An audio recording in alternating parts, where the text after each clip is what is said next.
Nous tous, contemplant à face découverte la gloire du Seigneur, nous sommes transformés en la même image, de gloire en gloire, comme par le Seigneur en esprit. 2 Corinthiens 3,18. L'apôtre Paul lui-même s'était trouvé dans des situations désespérées, comme il le rapporte au début de cette épître. Nous avons été excessivement chargés au-delà de nos forces. Nous avons même désespéré de vivre. Malgré les dangers extérieurs, Paul ne faiblit pas et ne perd pas courage. Il se voit lui-même identifié dans son témoignage avec un Christ qui nous mène toujours en triomphe. Par sa conduite et sa prédication, la bonne odeur de Christ s'élève pour Dieu. Cet homme, qui se nomme lui-même le premier des pécheurs, 1 Timothée 1,15, est maintenant le plus grand des vases de terre que Dieu a suscité pour faire resplendir la connaissance de la gloire de Dieu dans la face de Christ. 2 Corinthiens 4, 6, 7. Seul Dieu peut opérer une telle transformation dans la vie de quelqu'un.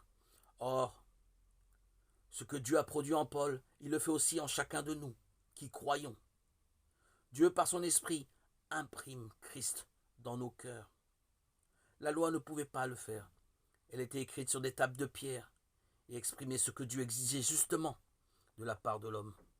Elle ne pouvait que dire à l'homme ce qu'il devait faire, ce que Dieu attendait de lui. Elle ne pouvait pas le changer. Elle ne lui donnait aucune force.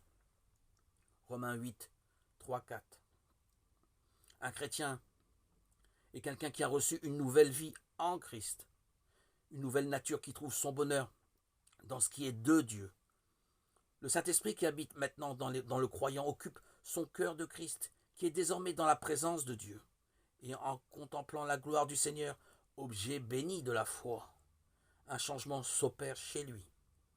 Il ressemble alors moralement de plus en plus à Christ, tel qu'il était sur la terre. Oui, ton amour toujours, le même sollicite mon faible cœur, à jouir de l'éclat suprême de ces doux rayons de bonheur. Oh, si mes yeux pouvaient sans cesse suivre cet astre glorieux, mon âme alors pleine de zèle saurait aimer plus ardemment. Et connaissant mieux son modèle, prendrait tout son accroissement.